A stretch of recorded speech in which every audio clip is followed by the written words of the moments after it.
নজর রাখবো এবার এসএসসির একটি মামলা সরানো হলো কল্যাণ বন্দ্যোপাধ্যায়কে। হ্যাঁ, আইনজীবী কল্যাণ বন্দ্যোপাধ্যায়কে সরালো স্কুল সার্ভিস কমিশন। আরো একবার জানাবো, এসএসসির একটি মামলায় সরানো হলো কল্যাণ বন্দ্যোপাধ্যায়কে। আইনজীবী কল্যাণ বন্দ্যোপাধ্যায়কে সরালো স্কুল সার্ভিস কমিশন।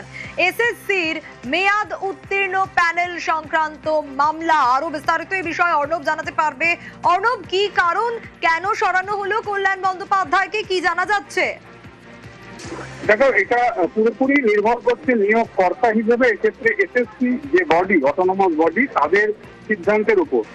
আদালত সূত্রে যেটুকু খবর, এসএসসির বর্তমান চেয়ারম্যান জুসমান নারিওয়াল গতকাল রাতে একটি বার্তা দেন। সেই বার্তাতে যাতে কল্যাণ বন্দ্যোপাধ্যায় এসএসসি চেয়ারম্যানের হয়ে বা হাইকোর্টে গুরুত্বপূর্ণ মামলায় তিনি আর সওয়াল না করেন, সেই বার্তা পাঠানো হয়। এরপরই তড়িঘড়ি সিনিয়র অ্যাডভোকেট ইন্দ্রনীল রায় তাকে এই মামলায় নিয়োগ করে স্কুল সার্ভিস কমিশন। যে মামলায় কল্যাণ বন্দ্যোপাধ্যায় তাকে সরিয়ে দিলে কমিশন, সেই মামলার গুরুত্ব কিন্তু অপরিসীম।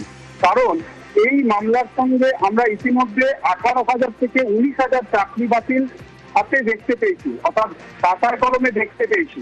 আদতে এই যে মামলাটি ইতিমধ্যেই আদালত অবমাননার মুখে রয়েছে এসএসসি, সেই মামলায় কিন্তু আরো 8 থেকে 9,000 চাকরি বাতিল হতে পারে।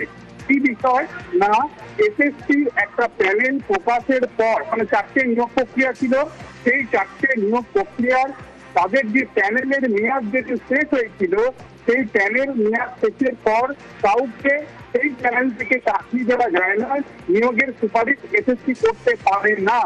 এই মর্মে অর্ডার ছিল, কিন্তু কোন রকম ভাবেই এসএসসি তখন হয়তো গা করেনি। বিষয়টি ভেবেছিল সুপ্রিম কোর্টের মধ্যে হয়তো কোনো কিছু একটা সুরাহা বেরোয়নি। এবং এই সেকেন্ড বা থার্ড রাউন্ড কাউন্সিলিং এর পর থেকে আমরা জানি এসএসসি নবম, দশম, একাদশ, দ্বাদশ এবং গ্রুপ সি, গ্রুপ ডির ক্ষেত্রে এই নিয়োগের অনেক জায়গায় 8 রাউন্ড 9 রাউন্ড পর্যন্ত কাউন্সিলিং হয়েছে।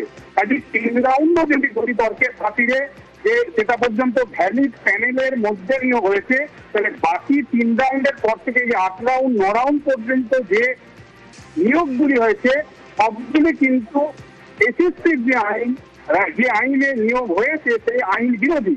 সেই গুরুত্বপূর্ণ আদালত অবমাননার মামলায়, যেখানে 8 থেকে 9,000 চাকরি বাতিলের মতো একটা পরিস্থিতি, সেই মামলায় কল্যাণ বন্দ্যোপাধ্যায়, যিনি এতদিন এসএসসির হয়ে মামলাগুলি সওয়াল করেছেন গুরুত্বপূর্ণ মামলায়, সেই মামলা থেকে আজ থেকে সরিয়ে দেওয়া হলো কল্যাণ বন্দ্যোপাধ্যায়কে। সিনিয়র অ্যাডভোকেট ইন্দ্রনীল রায় এবং সুনীত রায় যদিও এসএসসি মামলার সঙ্গে তিনি জুনিয়র আইনজীবী, বিভিন্ন মামলায় যুক্ত হয়েছেন।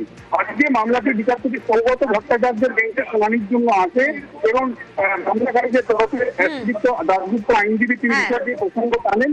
তখনই নতুন এই আইনজীবী